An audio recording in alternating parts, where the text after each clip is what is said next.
Todos están viviendo la fiebre de la Copa Mundial del año 2026 que se está festejando en los Estados Unidos, Canadá y México. Pero siempre cuando recuerdo la Copa Mundial, especialmente cuando juega la selección de Colombia, recuerdo al jugador reconocido y famoso de Colombia llamado Andrés Escobar. Andrés Escobar tenía el sobrenombre El Caballero por su estilo limpio de fútbol en la cancha. Pero él participó en la Copa Mundial del año 1994 que se llevó a cabo en los Estados Unidos.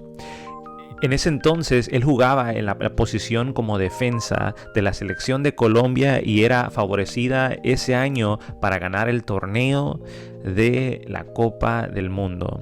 Todos los jugadores de ese entonces de esa selección vivieron altas tensiones por las altas esperanzas que los colombianos y Latinoamérica había puesto sobre sus hombros de ganar el mundial, pero también porque habían apuestas grandes cantidades de dinero hechas por parte de narcotraficantes en Colombia.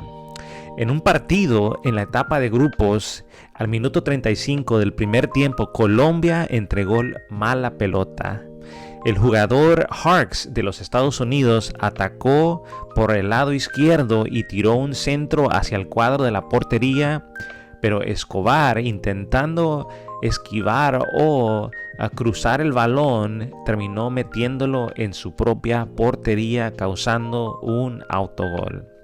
Este gol terminó siendo algo crucial que le dio la derrota a la selección de Colombia y terminaron eliminados del Mundial del año 1994. 10 días después, Escobar fue asesinado en la ciudad de Medellín a tiros por atacantes, y los testigos que vieron el crimen dijeron que los atacantes, mientras tiraban los tiros, decían cada vez gol, gol, gol.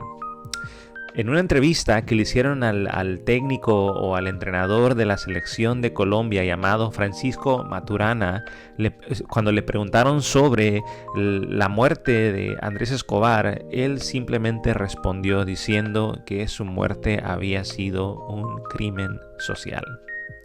Y cuando recuerdo la historia de este futbolista o medito en esto, me hace pensar en la persona de Jesucristo.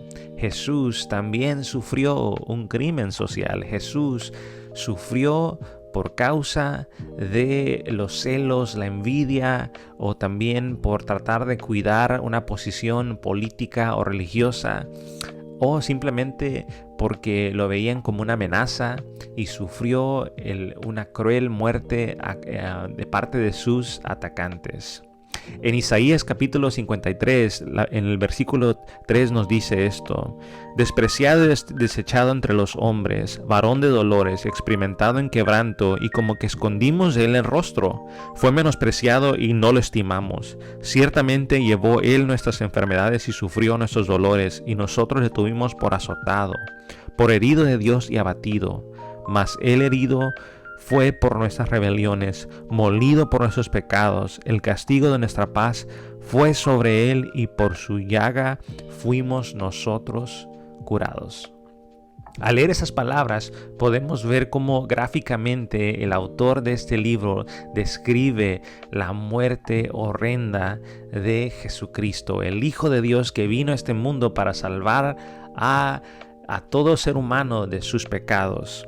Describe cómo Jesús fue despreciado, desechado entre los hombres, cómo Él fue quebrantado, experimentó el quebrantamiento, experimentó el rechazo, mientras las personas escondían sus rostros de Él. Eso también lo podemos ver gráficamente descrito en los evangelios, donde se narra la historia y la vida de Jesucristo, de cómo Él fue entregado, vendido por plata por uno de sus propios discípulos, y sus atacantes o sus enemigos o sus opositores lo llevaron ante Roma para ejecutarlo, para sentenciarlo a muerte. Y podemos ver que Jesús sufrió la crucifixión, que fue la muerte o la pena de muerte en ese entonces más horrenda y más cruel que practicaban los romanos. Fue un acto violento de humillación y una muerte lenta y cruel. Ambas sociedades, la sociedad judía y la sociedad romana, tomaron responsabilidad de la muerte de Jesús. Los judíos gritaban y demandaban de su gobernador, decían, crucifícalo, crucifícalo.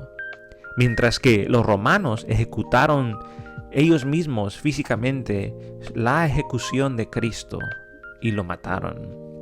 La realidad es que todos nosotros fuimos los responsables por la muerte de Cristo, porque la Biblia dice que más Dios demostró su amor para con nosotros en que siendo aún pecadores, Cristo murió por nosotros. Jesús tomó nuestro lugar, Jesús sufrió la humillación, Jesús sufrió el dolor de la crucifixión para que nosotros pudiéramos recibir el perdón de los pecados.